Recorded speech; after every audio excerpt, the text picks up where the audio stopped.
Hello दोस्तों, नमस्कार। कैसे हैं आप लोग? आशा करते हैं अच्छे और स्वस्थ ही होंगे। तो आज हम जो साग जो छींटे हैं जिस खेत में, तो साग में ही मटर रोप रहे हैं हम लोग। तो बने रहिए, दिखलाते हैं आपको हम। तो दोस्तों, यही है मटर का बीज जो आप देख रहे हैं। ये मटर है। तो हमें अभी पूरा खेत में नहीं रोपा पाएगा, तो हमने खुदरा ही ले लिया, पैकेट कटा करके। जो जितना जितना ज़रूरी होगा उतना उतना लाते जाएंगे। तो ये हम अभी लाए हैं कावेरी का। और आपको बहुत सारा है आइटम मटर का। गोल्डन हुआ, बहुत सा है। इसको लोग रोपता है, तो हम इसको अब रोपते हैं। तो दोस्तों, हम रोपना चालू कर दिए। और इसमें जो साग छिटे हुए थे पलकी, जो बताए थे हम पीछे बार, जो ताम करके हमने साग छिटा है, तो इसी क्यारी में हम देंगे। तो साग तो आपको कम दिन का है, वो निकल जाएगा। और उसके बाद ये मटर तैयार हो जाएगा। और जब मटर तैयार हो जाएगा, और ये सीम जो है, ये सीम जब तक ये फल बढ़ेगा तब तक ये सब कंप्लीट हो जाएगा। तो हम इसको इसी ढंग से रोपेंगे।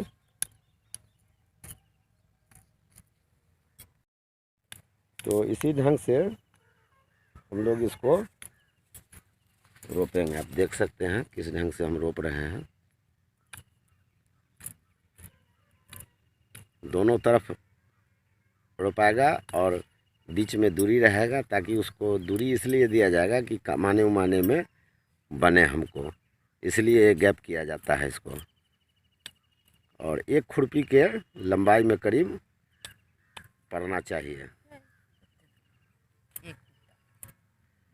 तो इसी ढंग से हम लोग रोपेंगे इसको। और पूरे खेत में रोपेंगे, जितना भी है इसमें सारे में रोपेंगे। और सारे खेत में हम आपको ताम करके और सारा में साग छीट करके उसके बाद सब में मटर लगा देते हैं।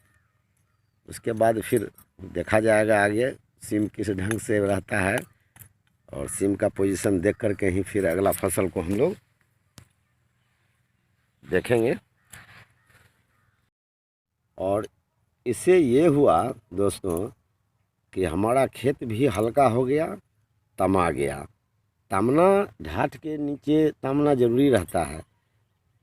तो सोचे हम कि इसको तामेंगे ही, तो ताम करके यूं ही छोड़ देते तो वह भी ठीक नहीं होता। तो हम सोचे कि ये ताम करके इसको कुछ न कुछ लगा देते हैं, ताकि लगाने से कुछ जो ही कुछ आ जाएगा, आ तो जाएगा। तो इसलिए इसको हमने ऐसा सोचा। और जब तक सीम बनेगा, पौधा इसका पूरा भी नहीं है पकड़ लिया है, ढाट तो पकड़े हुए हैं। लेकिन जब ये कंप्लीट पर आ जाएगा, तब तक हमारा मटर भी करीब करीब निकल ही जाएगा। उसके बाद फिर इसको हम लोग, जब ये सीम कंप्लीट हो जाएगा, उसके बाद हम लोग इसको फिर दूसरा जात लगाएंगे। दूसरा क्या लगाएंगे, परवल का कोशिश करते हैं। परवल तो मेरा जल्दी ही जाता है, जब फलन का समय होता है तो सूख ही जाता है। तो वो भी एक हमारे लिए समस्या ही बन जाता है। तो इस बार हमने सोचा है कि या परवल लगावें या क्या करें, तो उसको सोचना पड़ेगा अब आगे। तो फिर जैसा होगा आगे वैसा करेंगे हम लोग। अभी तो तत्कालीन हम यही छीट देते हैं, इसके आगे फिर जो होना होगा होगा। तो हम लोग उधर से आए हैं टोपते हुए, और इसी ढंग से जो साग हम छीटे हुए हैं, इसलिए कि साग में अंकुरन आ गया, तो ये ज़रूरी हो गया हमको रोपना। तो सोचे कि जो पहले इधर से रोपते ही चलते हैं, और इधर तामते छीटते और रोपते चलेंगे। और इसी ढंग से हम लोग रोपेंगे।